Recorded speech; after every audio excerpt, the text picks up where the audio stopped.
Hi, everyone, and welcome to our second annual UnBanning Books panel, Bold Creators Take a Stand. I'm Sarah Baker, Executive Director of SCBWI. This event is free and open to the public, and it will be available on our YouTube channel for everyone to watch and learn from. So tell everyone you know to join in right now or to find it on YouTube in the next day or so. Today also marks the start of the SCBWI Virtual Summer Conference. There are still spots available, so check out scbwi.org to see the full schedule. You can join the whole conference live all weekend, starting tomorrow morning, and you can also access all of the content and all of the classes on demand from our website for the following month. I'm honored to bring you the insights and expertise of our distinguished panelists today. And while I'm really thrilled this conversation is happening, it's heartbreaking that we still have to do this year after year, and now it's an annual event. There's just so much darkness in the world right now, and so much pain and so much injustice. But in the midst of it, all over the world, creative, caring people like you are pouring their anger and their hope, fear, and love into making art and into making great books for young people. And the world needs these books. And that's why it's so essential that all of us take a stand against censorship and protect every young person's right to access stories of all kinds.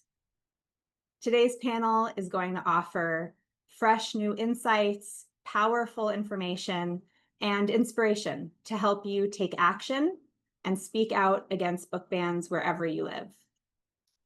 We're incredibly grateful to have Laurent Lynn moderating today. Laurent is an author and an illustrator, an art director at Simon & Schuster, artistic advisor for the original art exhibit at the Society of Illustrators, and president of SCBWI's board of directors, and he serves as co-chair of our advisory council. Laurent is going to introduce our panelists. Welcome, Laurent. Thank you, Sarah. What you say is so meaningful, all of what you say. And I'm also very grateful we're having this discussion, but at the same time, the reason why, obviously, is not so good. But we are going to learn a lot, and we will have hope. You're going to hear about hope. We definitely will. All right, I'm going to go, and I'll be back at the very end. Thanks, Laurent. Thank you, Sarah. And thank you, everyone, for being here. We have over 300 of you watching live at the moment. And we'll have more watching to join us, and also later with the recording up. So yes, I'm Laurent Lynn, and I am in front of my childhood library at this very moment. Okay, maybe not at this very moment, but behind me is my childhood library, Fretz Park Library. I'm from Dallas, Texas originally. And since, given what we're talking about, and also our superheroes, librarians and teachers, we have some with us today. I wanted to, for me, bring it back to that, to what it means for children, what we're talking about, what it means for children. However, we're going to also talk about what this means for all of us.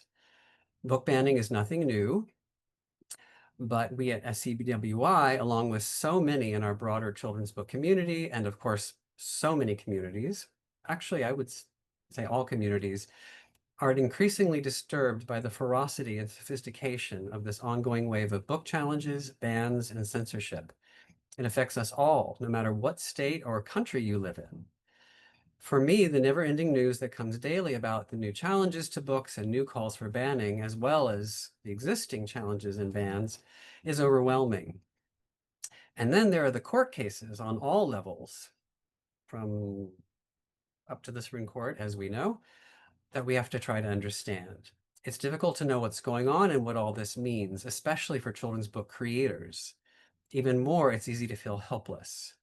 This is why we're having this discussion here today, to help us learn about the current state of book bans and acquire the tools we need to fight back. And not only for us, young readers deserve nothing less. You'll see in the chat that has been posted a link to SCBWI's a resource from SCBWI about book banning and some wonderful information.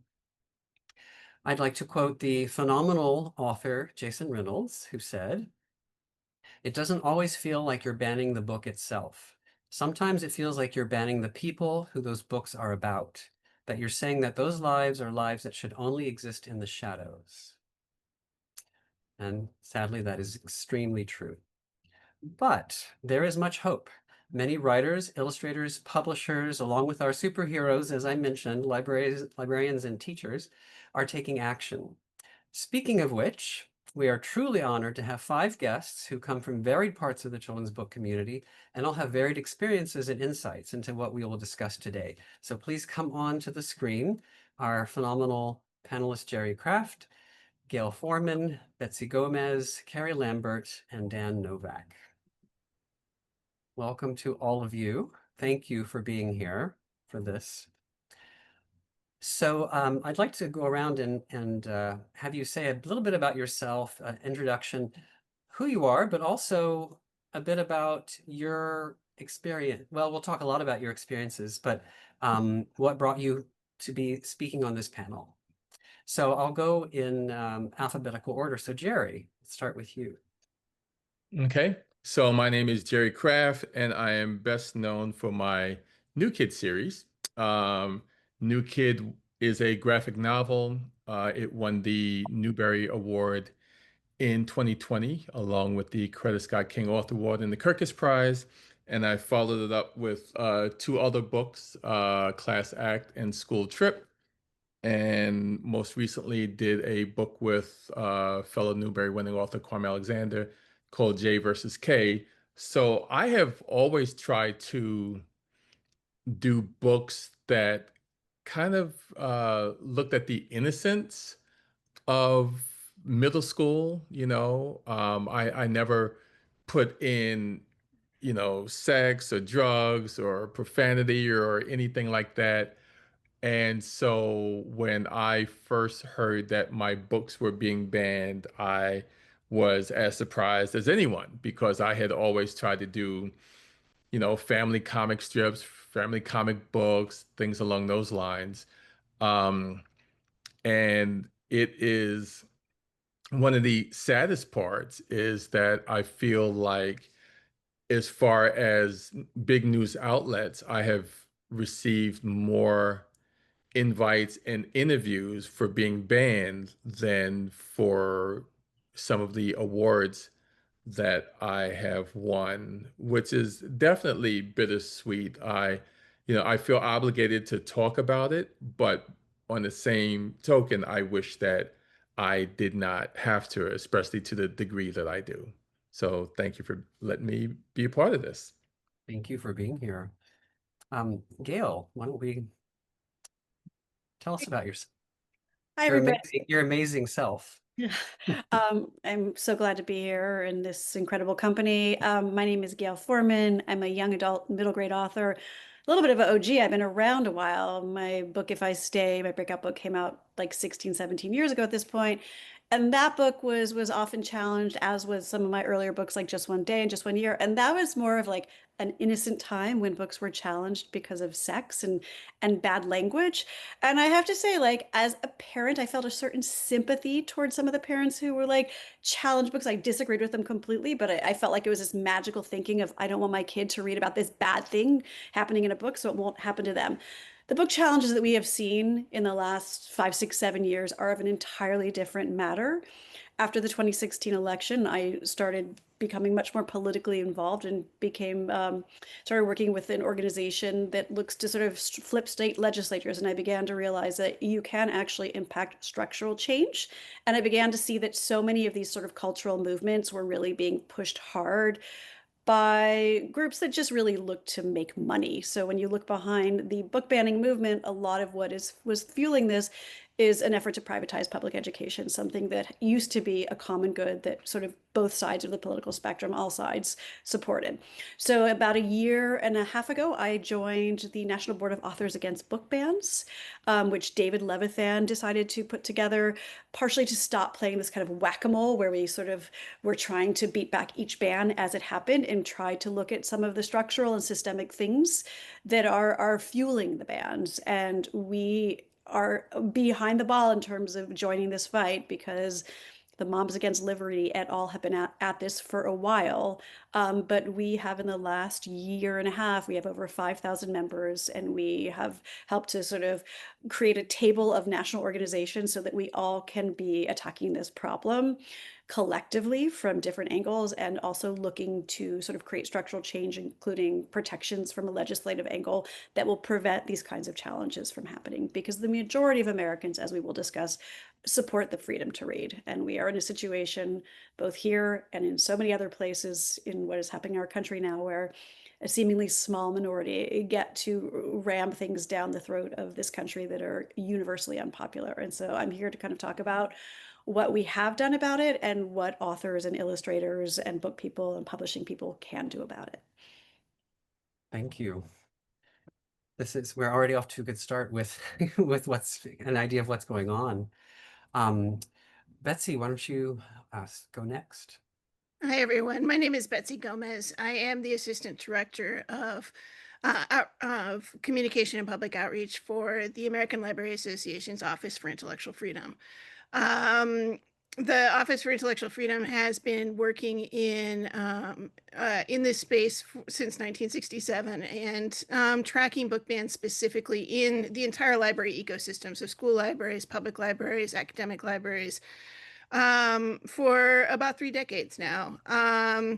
Among my responsibilities at OIF is I coordinate public advocacy campaigns like Ban Books Week, which has been around since 1982. And I also work with community advocates through Unite Against Book Bans, which is designed to promote public action on behalf of libraries and to fight censorship. I've actually personally been working in the intellectual freedom space for more than 25 years. I've been with ALA since 2022, but I started volunteering for the Comic Book Legal Defense Fund at a date I will not reveal, which is CBLDF is a First Amendment rights group that specializes in issues around comic books and supports the comic book community. And for a long time, comics were particularly vulnerable to censorship because, it's the pictures. And it's still true that comics are frequently targeted, and comics have topped ALA's top 10 most censored books list or most challenged books list for a long time now. And so for me, this is a fight that I've been in for a long time. If you'd asked me in 2019 if I still needed to be working on Banned Books Week, part of me was like, I don't know if we still need Banned Books Week, but 2021 changed everything. We saw a sharp spike in censorship around the country. It's organized, it is insidious, and we need to band together to fight it. Thank you. And we're doing our part, banding together right now with everyone here watching. Carrie, why don't you tell us about yourself? Oh, hello. I am Carrie Lambert. I'm Vice President of the Rutherford County Library Alliance here in Rutherford County, Tennessee. We started up in the summer of 2003. For those that aren't aware of Rutherford County, July 1st, 2023, we had a decency ordinance go into effect here in Murfreesboro that literally made it illegal to be homosexual in public. And we kind of knew that that was not good. And I thought everyone would be out marching in the streets, and nobody was. And we realized they were using that decency ordinance to start censoring our libraries. And that's when I met Matt and Tiffany Fee, and we started this up after getting a bit of publicity. We started with our public library board. That's where things were really bad for quite a while. And then our school board decided they were going to try to top everybody with how many books they could ban at once. And in both of those fights that are local, it's pretty much, well, it's because of state law. So we've also taken our fight up to the state level. This past session, thankfully, there wasn't much anti-library,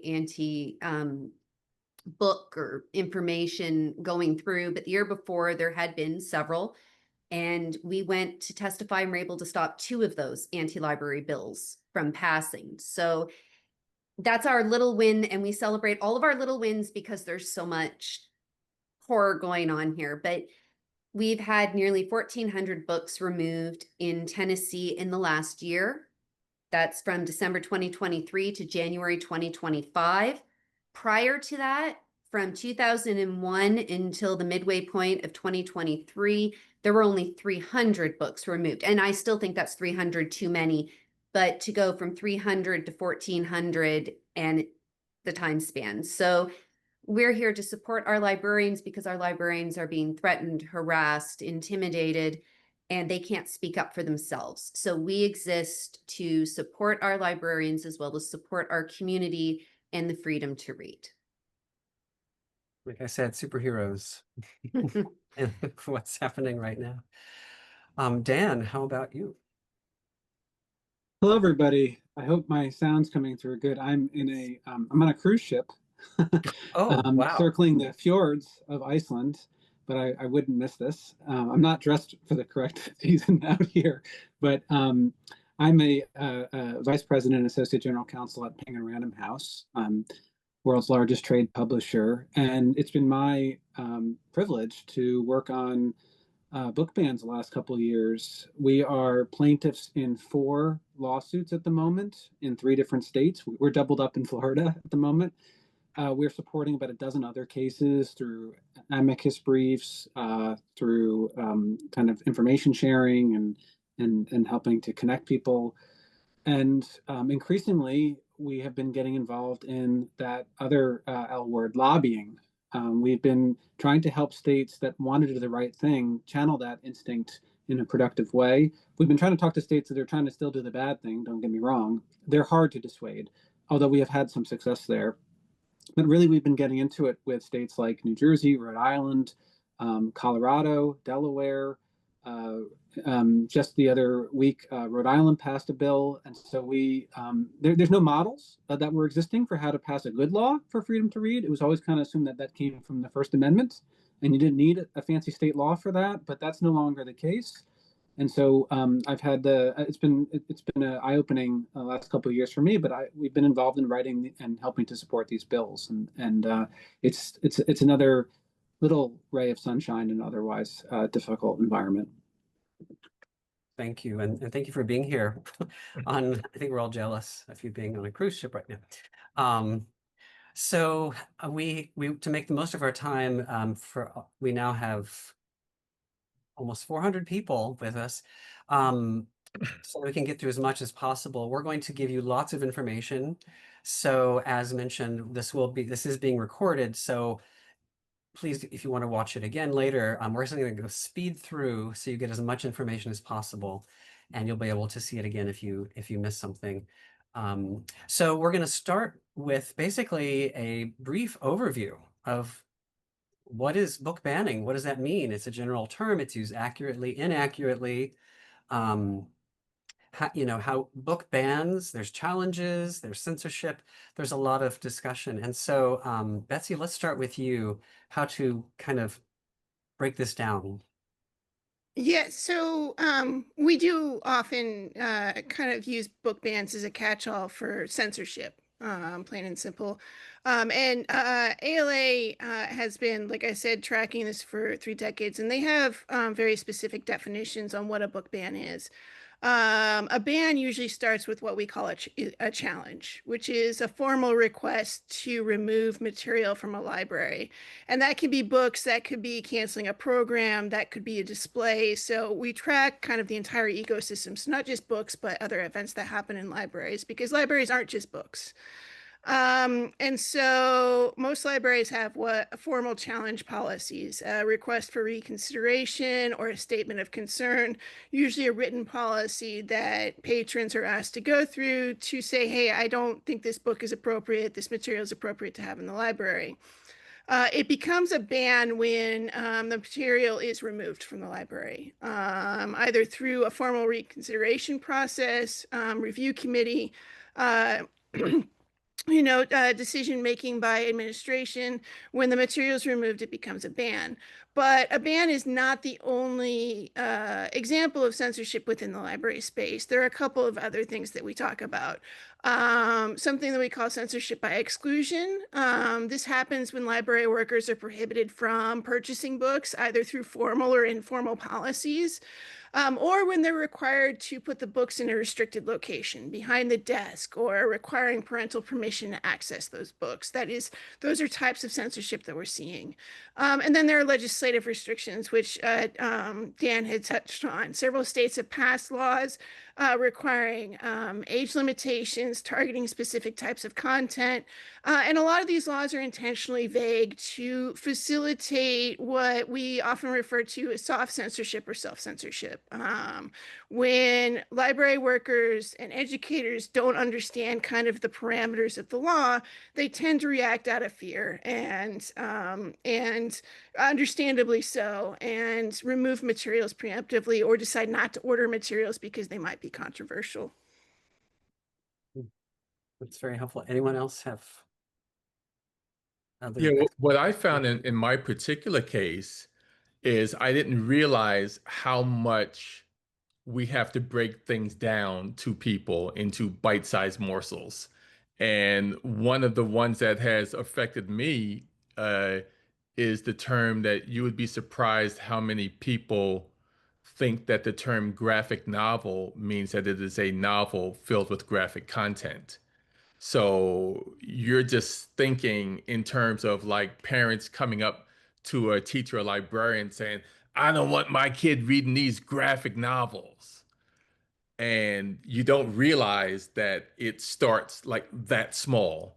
And then from there, if you do explain what's going on, and then they may take two panels from one graphic novel and then just like lob that hand grenade to take out hundreds of them but the ones that they're looking at were never meant for an elementary school or middle school.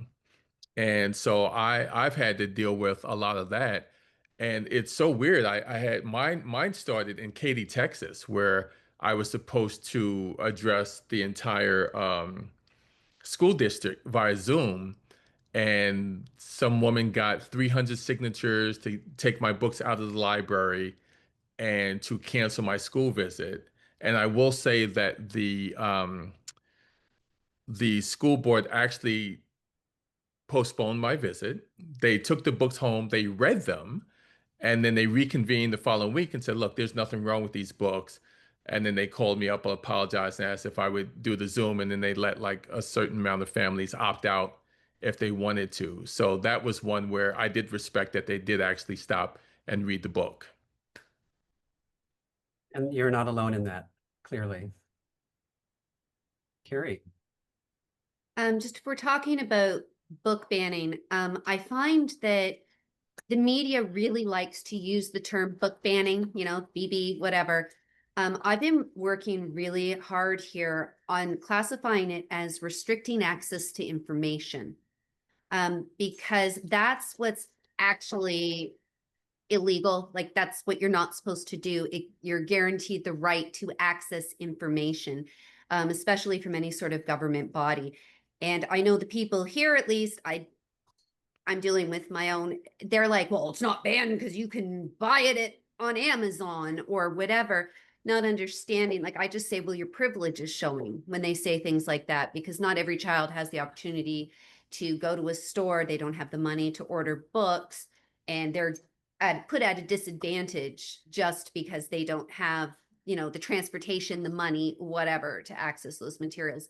So it's something we've been pushing really hard, is this is restricting access to information. And if you look up the legal precedent, for example, the Wichita Falls, Texas case, in the decision, they very specifically mention that you have a right to browse And this was based on actually a TV, it's, I think, Denver FCC versus telecommunications case, that you have the right to flip through the channels without things being blurred out on you. And the company can't just say, oh, you won't like this and you have to opt in. And you actually have to be a legal restriction. You have to say, I don't want to access that. You can't prevent anyone from accessing it, whether it's behind a desk, on a top shelf, out of its normal section.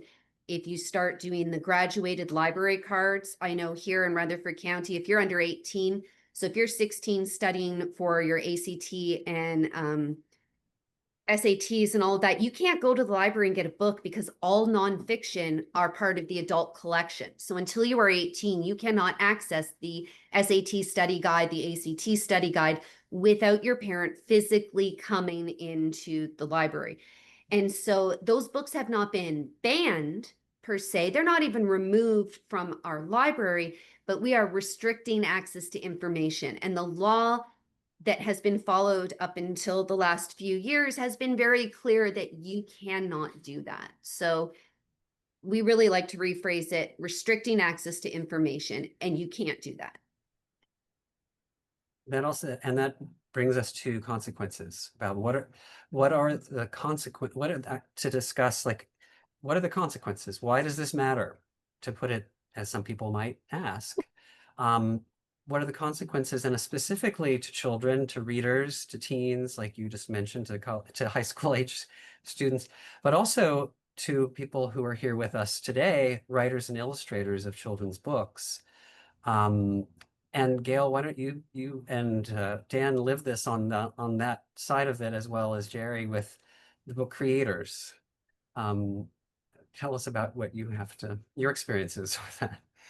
I'm going to start sort of globally and then hone in, which is book bans are never about book bans, right? When we see them happening like this, there is a reason. There are multiple reasons why 2021 saw such a spike and led to the political movement that we're in right now. And the book bans are being used as in bad faith, really.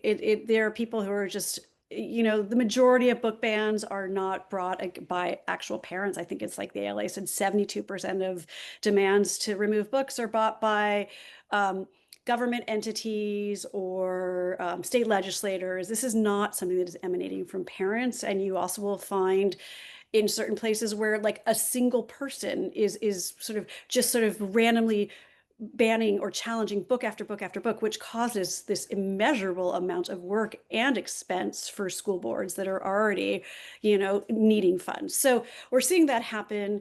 It is very, very well organized. And like I mentioned in the intro, like there is a very specific reason for this. Different people have different things coming at it, but this is an effort to undermine our trust in public institutions like libraries and public schools, which, if you can imagine that, and the privatization of those, that is a specific consequence.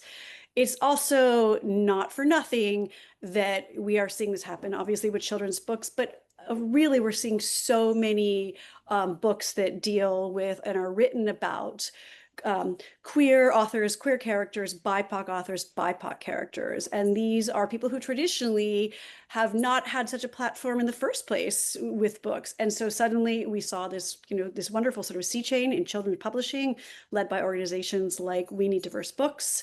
And we saw those books elevated. And now we are seeing a cultural backlash that we are seeing sort of across the country. So again, these book bans and book challenges are being used for that.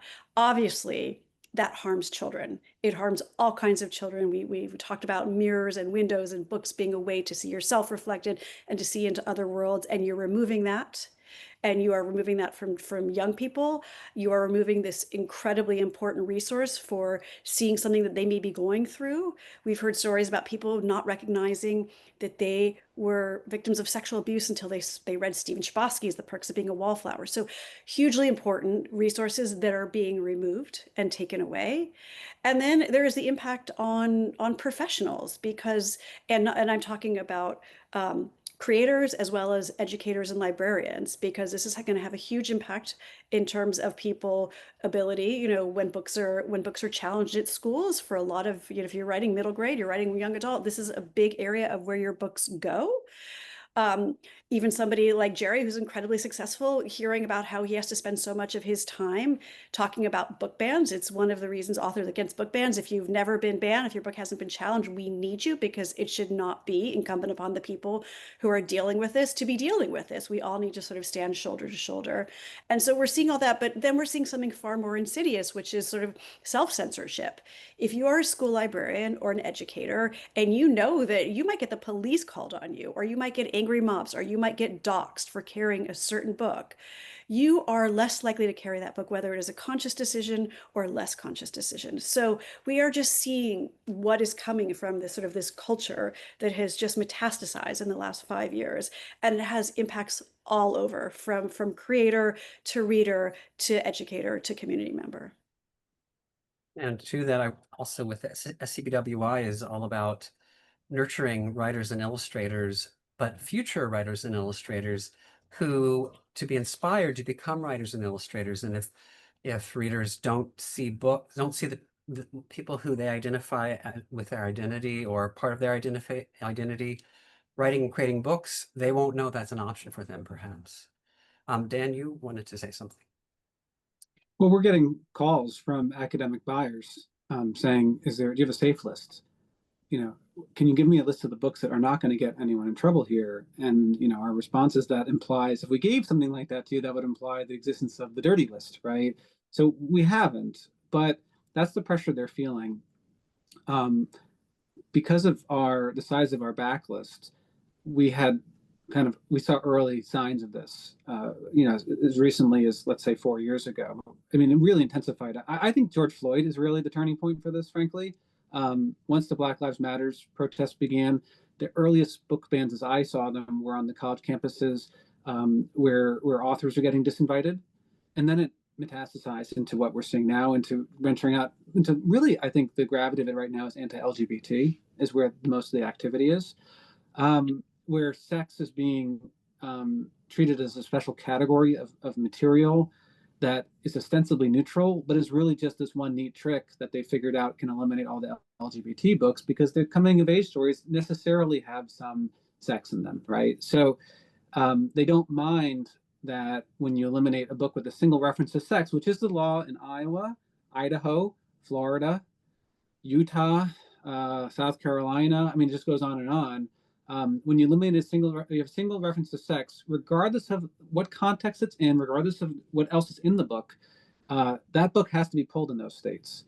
They don't care that creates a list of hundreds or even thousands of individual titles in those states that includes 1984, As I Lay Dying, Toni Morrison, James Baldwin. They don't care.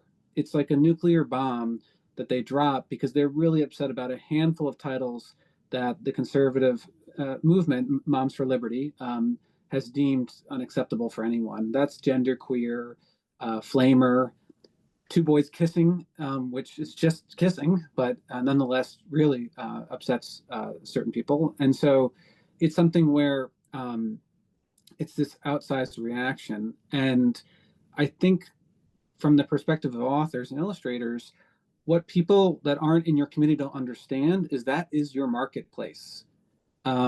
People don't understand or appreciate that, kids don't buy books. They require intermediaries. That's parents, educators, librarians.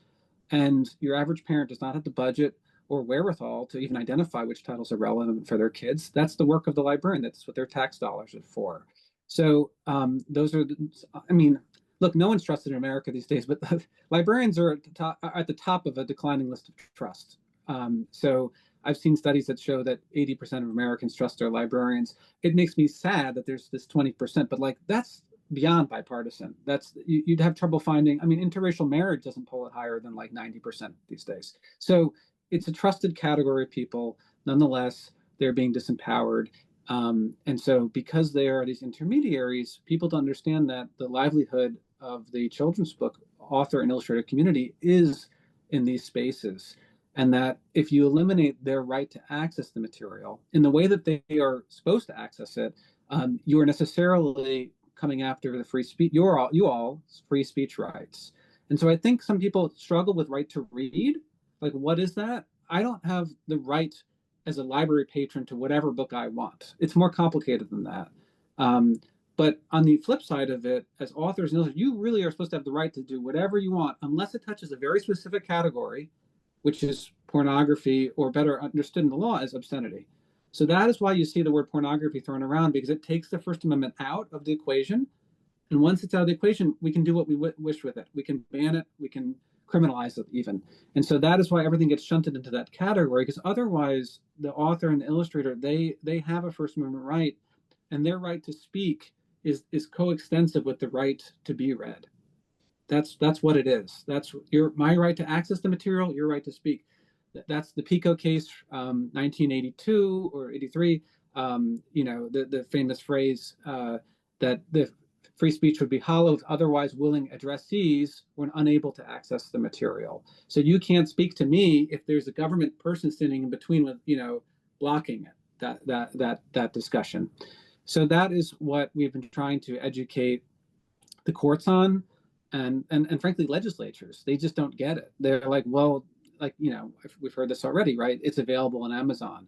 By the way, they're coming for Amazon because the regulations are hitting booksellers, they're hitting publishers. There's a brief that was signed by, I think, 17 state attorney generals. You can guess from which states, saying that they're coming for the publishers too. So they get it, that we are the producers of this pornographic filth in their eyes, and they are not content to just cordon off the middle school library, the elementary school library. They're really coming for it all in all different spaces, including public libraries. Before it used to be, well, it's the school. So if you really want that stuff, go to the public library. And then they say, well, we're not putting it there. If you want that, go to the bookstore. Well, Arkansas tried to implement a ban in the bookstores. So it just, the goalposts move. Once they get a beachhead, they go for the next category. That is the way it's working. And so I think a lot of us were caught flat-footed, not understanding that there's a drumbeat. And so, about 2 years ago, Penguin Random House formed a task force to deal with this. And the perspective that we had was, we can be plaintiffs, or we can eventually be defendants. We will be dragged into court, but there is a period of time right now where if we go all in and assert ourselves, there's a chance that we can knock some of these out.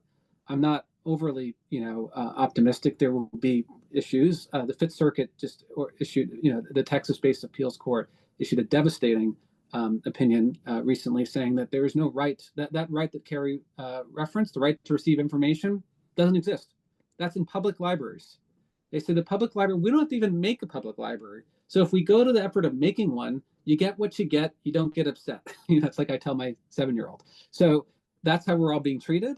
We're being infantilized, but that's where it's happening. And so it's helpful to understand what is not understood by the people that are not engaged in this, because it gets the conversation, to Jerry's point, it gets the conversation going faster if you get them where they need to be, because people are in a fog about this, because their senses are being assaulted by every other issue going on in the world. Wow, Betsy, you've had your hand raised for a bit. You're Yeah, chomping at the- Please share some. Yeah, of I'll it. make a quick comment. Kind of pulling from Dan's comments about the targeting of sexual content in particular, what has developed is an entire ecosystem of what we call censorship as a service. So, websites and resources like BookLooks and Rated Books, which are compiled by the people who are leading these campaigns against certain types of materials in schools and libraries by amateurs. They're not professional reviews, but they are being legislated. There are states that are trying to pass laws requiring that we use these rating systems, these prejudicial rating systems, to target specific types of materials.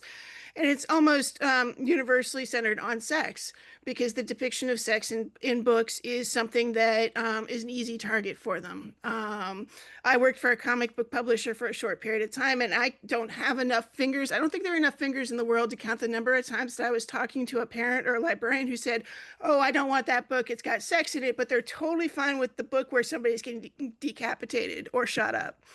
And so you've got this ecosystem of this kind of that's grown up alongside this, that uses sex as a specific way to target LGBTQ identities in particular. Can I just say, the sex issue, it hits everything. We're talking about literature, but it hits nonfiction. I mean, we've had the absurd result of a federal judge asking the state of Iowa, well, hold on a second. If a middle school or high schooler wants to read a book about the Clinton years, the impeachment, can they say what he was impeached over? No, you can't. What about the Access Hollywood tape from the 2016 election? Nope, because it's sex, right? And so the Holocaust, the rape of non-king, these are forbidden subject matter now in libraries and schools by extension, even in the classrooms, because they have sex in them. And so what it amounts to is a flattening. It says everything that's sex is conceptually inappropriate. You'll hear the word age inappropriate a lot. And we've really tried to push back that that's not a concept that librarians use. They don't use the word age appropriate. They'll say grade appropriate perhaps, but which is really more about the reading comprehension level and complexity of the material. But the analogy that I try to offer is sex is something that you can talk to a 5-year-old. I know because when my daughter was 5, she asked where babies come from. So you're having a conversation about sex, but it is calibrated for their understanding and comfort. What these laws, these policies, they say there's no age. You need to be 18, or 19, whatever, out of school before you can have these conversations. They don't care that the work of the authors and the publishers to make sure that the material is calibrated for their intended audience. They don't care that there are professional reviews available that say this is good for someone that has this subject matter in their head already. This level of reading ambition, that sort of thing. They don't care. So it's all about flattening it and making it a binary, sex or no sex. Carrie, please share what yours. Yes. Well, I want to talk about the consequences of restricting access to information, but I also wanted to just address one thing that Gail had mentioned, how it's usually one person. I can say from our experience, it absolutely is. We had one board member that would challenge 10 books every other board member or every other board meeting. And then, not to be outdone, another board member just walked in with a list of 150 books they wanted removed. And the board member that was doing 10 at a time created their own webpage that still had the watermarks from Book Looks on it that they just stole. And then they named it basically after our school district. I don't want to say the name, so that people thought it was a list our school district had sent out about the pornography and smut in our libraries, our school libraries. So I wanted to say, yeah, it's definitely led by individuals. As far as consequences, though, I know we're all talking about, well, they're taking out all the books with sex or LGBTQ+. I know here in Rutherford County right now, our public library, it's all about getting anything that acknowledges trans people exist, because it's fake news. It's not scientifically accurate. They don't really exist. So it all has to be removed from the library. And all of that is horrible. But we need to be clear that restricting access to information actually harms children. It's one of the things my husband and I bring up a lot when we go to testify. It's like, in the law, they like to use very vague language to encourage soft censorship when they will put things is harmful to minors. And then you look up the definition, and harmful to minors is a watered down version of the Miller test. And to be very clear, you cannot water down the Miller test. It is 3 prongs. You have to meet all 3 prongs. It says take the word as a whole twice within those 3 prongs. And they do this watered down version where any mention of it, the teen pregnancy rate looking at 15 to 17-year-olds here in Rutherford County is through the roof. We are not just high, we're like in the top 10 counties for the entire country. Our STD rate for 15 to 17-year-olds is also in the top 10. It has gotten to the point that some of our state organizations have begged our county, you need to implement comprehensive sex education, because there's actual physical harm happening to the children in your district. And our school board responded by renewing the abstinence only program that they've been using for 20 some odd years. I don't know the exact dates, but I think we need to be really, really clear that not having access to information you need can cause actual harm. You look at the suicide rate for LGBTQ plus individuals that don't see themselves represented in their society, that are being bullied, that are being harassed. And I'm talking about like from our local leaders, not just the kids in the playground. When they have that constantly, they need to see that they're not alone. There are books like Speak, which have helped people women who have survived sexual assault feel that they're not alone and there's a light at the end of the tunnel. I personally know people that they credit that book with saving their life. Mm. So this isn't just about, well, you know, should your kid be able to read that story or this story? They need to see themselves represented. They need access to information, or actual harm comes to them. And I have yet to have a single person, whether it's a legislator or board member from, you know, school public library, actually show me any statistics about harm that happened to children from reading the word masturbation in Aristotle and Dante Save the Universe. That book was banned over that one word. It does not describe the act. There's nothing else but that one word. Tell me a single instance of anyone actually being harmed by that word, and they can't do it. So I'm sorry, I'm very passionate. I know I get worked up. I'm sorry. I think Thankfully, it's really important to stress that actual harm happens when we restrict access to information. well, and we're glad you worked up. I want to shift in our remaining time to what this means for writers and illustrators, because what you just said, Carrie, speaks to that. We create books to help, a big part to help the, you know, in many different ways, help the kids. It's about the kids, the teens, the readers.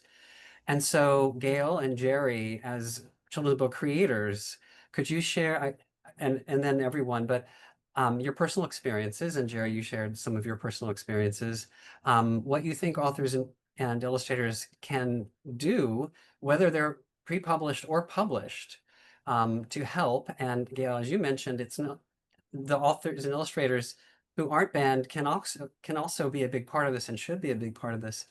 And and and the other part is when writing books or illustrating books, self-censorship. Oh, I don't think I'll do this because this book may be banned. Please talk about your thoughts on those things. Well, one of the things that's interesting is that kids are already experiencing these things and as part of their lives, and they are trying to turn it around like it's the book. Like once they crack open the book, it's like Pandora's box, and then all these things will happen to their kids. I hated to read as a kid, and I think as a young African American boy, the books that had anyone looking like me were um, slavery, civil rights, police brutality. And I think a lot of us grew up to write the books that we wish that we had as a kid. So, you know, nobody was coming to save me from having to read Huckleberry Finn as a kid. But then I write a book about a Black kid going to private school. And, you know, I had one of the um, school board head in Katy, Texas, doing, you know, addressing them, and literally said, Jerry Craft's books are what is dividing this country, uh, accusing me of critical race theory, which at the time I had to Google. But, you know, one of the things that, you know, I had done it to show a different level of life from a Black perspective. But as I started doing more school visits, I had kids going, Mr. Kraft, how come there's no kid from India in your book? And I'm like, oh, I don't know. What's your name? My name's Malika. Okay, I'll put a kid named Malika. Mr. Kraft, how come there's no Muslim girl? So over the course of my 3 books, I started adding all these different kids because they just are begging to be seen, and especially in the books where they're not the victims. And in when I did a school visit, and 2 quick things. One is there's a kid who had never read a book, and the teacher comes to me with like tears in her eyes and saying like, this kid loved New Kids so much that he actually started a book club, which was like absolutely amazing. And then one other thing is I went to a school, and they're like, oh, you see Emma over there? Well, she's like Alexandra in your book. Now, Alexandra's kind of a quirky girl, wears a hand puppet, you know, and I think that in another time they would have teased her and had her be like the outcast, but because they love my character so much, they loved her. So that kind of empathy and seeing people up close just made the class function that much better because they accepted more people. And I think that's the importance of what our books do. Gail, what are your thoughts on so much? There's so much. I think there's a widespread belief that having your book banned is like a badge of honor. And I think this stems from how it used to be, where like you get these very, very sort of big name authors that are banned. I think, you know, they banned Art Spiegelman's Mouse a while back, and that shot back onto the bestseller list. So people like, it's great. Or you see somebody like Jodi Picoult. I think 19 Minutes is one of the most banned books in America because it has the word masturbation in it. And meanwhile, it's a book about a school shooting. And I think there was a study that came out recently that like 1 in 4 Americans has been impacted by a live shooter. So it's like the disconnect between what the issues are, the fact that there's this freak out being fomented among parents about pornography in school when kids can access all the porn in the world right here. So none of it really makes a lot of sense in terms of that. In terms of like what writers should do, you have to write the story to the integrity of your story. Publishers are still continuing to support books like this. And one of the things Authors Against Book Bans is here to do is to pressure publishers to make sure that they don't go the way of so many other entities that are bending the knee. It has been so wonderful to see PRH like create an entire C4 around this to really be focusing on this. They've taken a leadership role that we are encouraging / pressuring other publishers to be a part of. Indie publishers have their own issues. So one of the things you can do if you are a person who makes books is to join Authors Against Book Bans. If you are pre-published, you can go and sort of see what things they can do. But I really do think that we all have to be attacking this systemically, because this is yet another sort of wedge cultural issue that is being used to basically pillage a public good.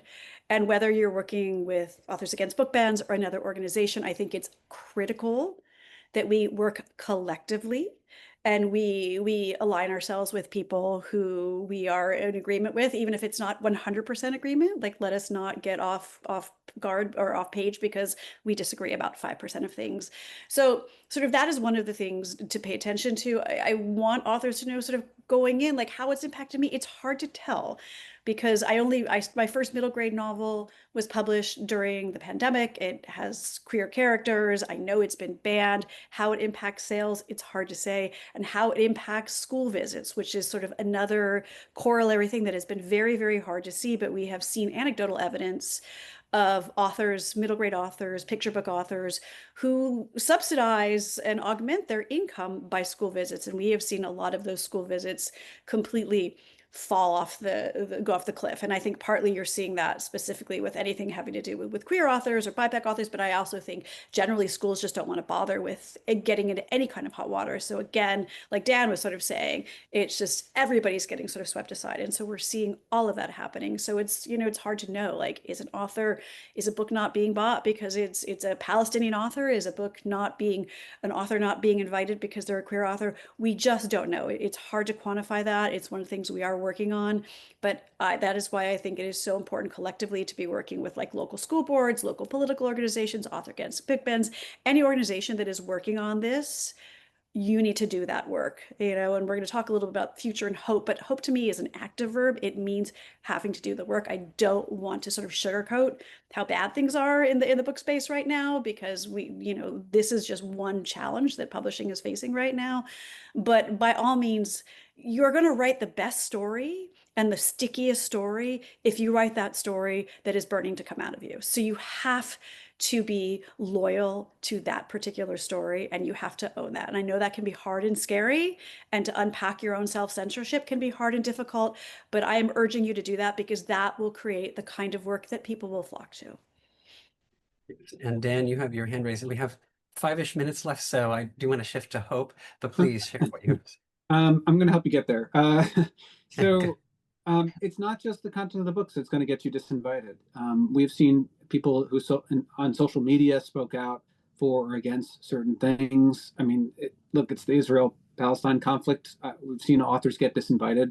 Not the book isn't about that, but there is creep in this, and it's all any type of political valence can get you on a list. And so the book bans transcend the content of the books. They really go after the identities of the authors and beyond the surface level LGBT, African American, Latino. It's even just goes into who you vote for and why. So it's dark. However, you're a group of people that are more talented than most people at getting and sustaining people's attention. And when you work together, it's very successful. I've seen it. And so I think the thing to think about is who are your natural allies. Start there with the low-hanging fruit. You have each other. But in Rhode Island, we pulled together a lot of different constituencies, including faith leaders of all different religions. We wanted people to understand that this affects everybody.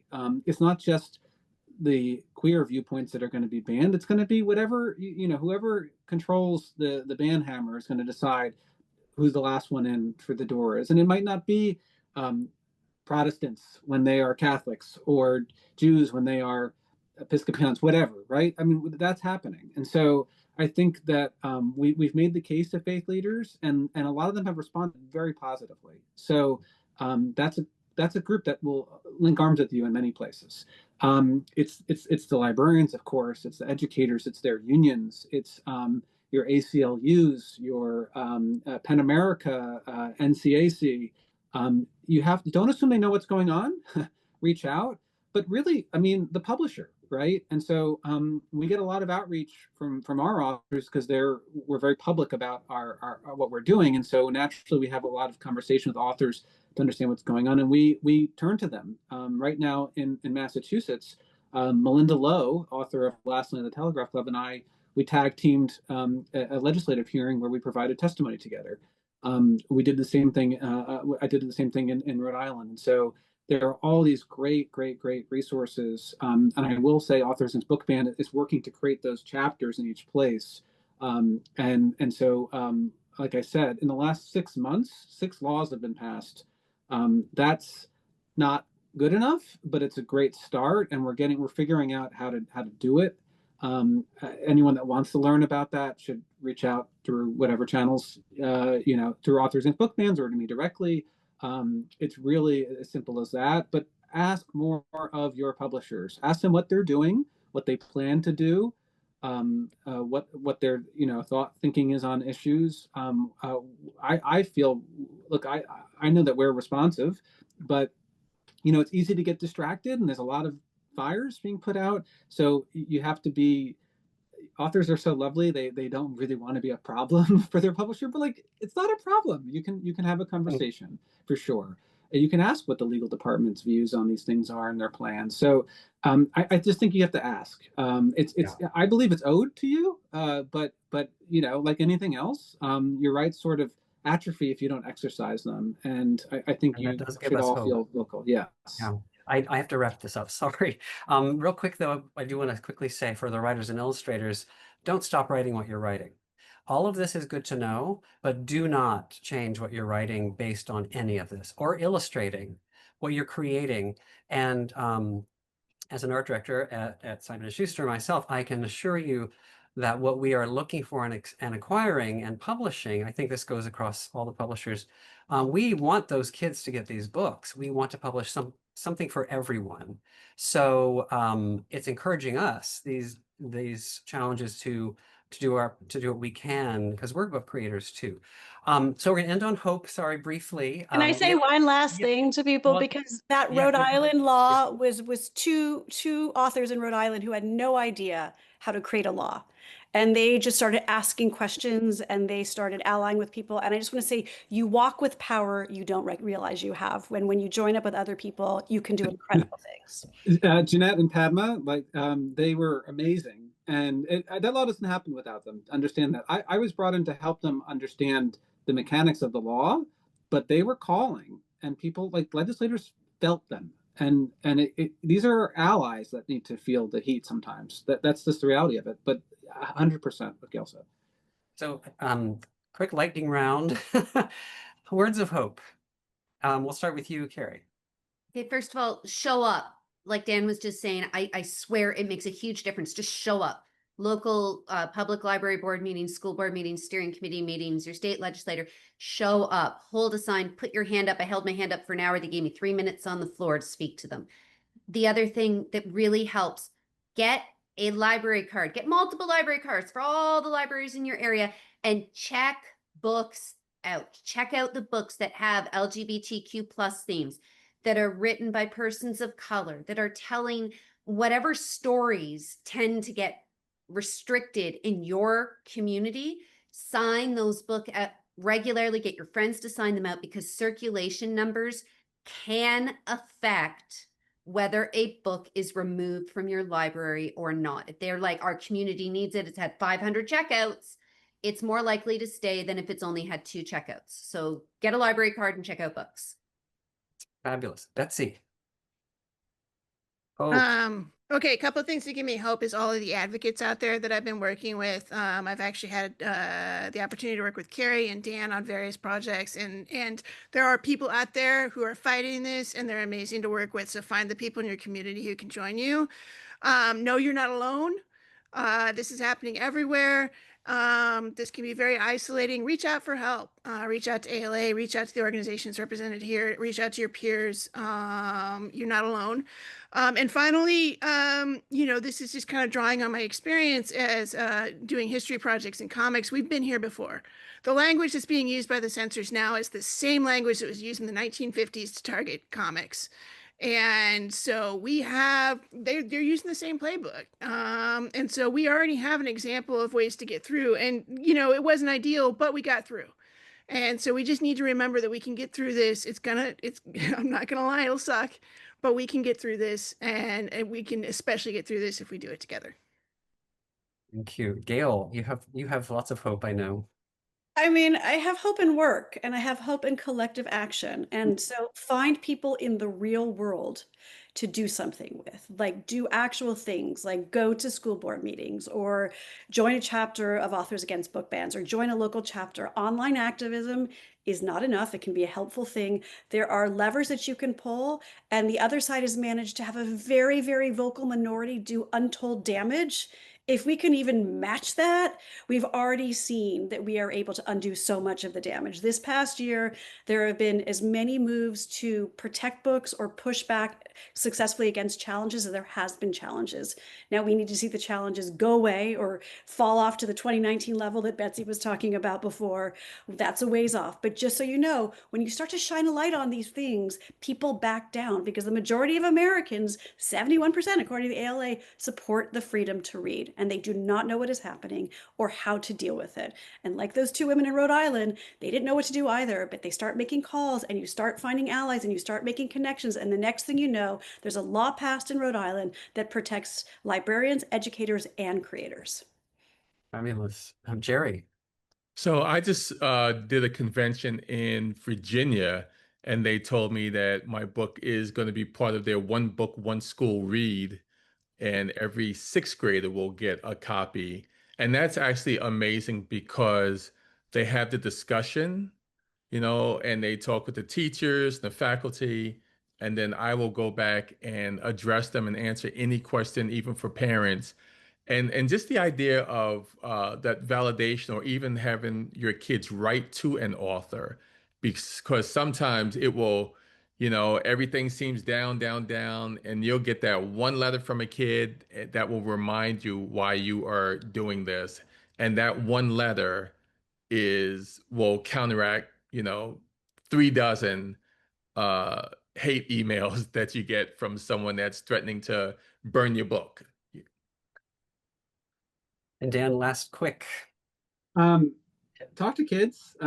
We have high school students that are plaintiffs suing their state governments. I think for the first time ever. I can't be certain, but I in my research I haven't found a similar instance of it. They're the brightest, most impressive young people I've ever met. If we can just turn over this country or this planet to them like mildly intact, they will do great things with it. So the more we look to the young people to talk about what they want to see and read and how they know how to think for themselves, adults, their prejudices can really, it's a great way to surmount it because they can hear from the kids directly. We're all talking about kids, but we don't really bring them into the conversation a lot. But there are people in your communities that are outstanding self-advocates for themselves that are 14, 15, 16 years old. And they're incredibly energizing to be around. And part of my ability to sustain the work that I've been doing emotionally is that I love these kids. So they make it really and at times enjoyable to partner with them. That's a wonderful note to end on. And they are also our superheroes. That's why we do what we do. Thank you all. I know Sarah's going to come on and be the end, have the last word on this, but thank you all so much. This has been enlightening, inspiring, horrifying, everything we can think of, but so important. And truly your expertise and everything you've all had to say is invaluable. Thank you. Thank you. Thank you guys so much. This was an incredible panel. Thank you, everyone. Your passion on the topic just made it so powerful. So Carrie, you apologized for a moment, but you should never apologize for being passionate about this. And thank you all so much. I could tell from the reactions that some of the information that was shared was maybe shocking to some of the people watching. And it is shocking, but now that all of you have watched this, you just have more to talk about with everyone in your community, in your circles. And, I just want to echo what everyone said to get out in real life and take any kind of action, even if it's just maybe helping educate people that you meet or know in your regular lives, maybe that awkward conversation will be, you can have a little more confidence talking about it when you meet someone who's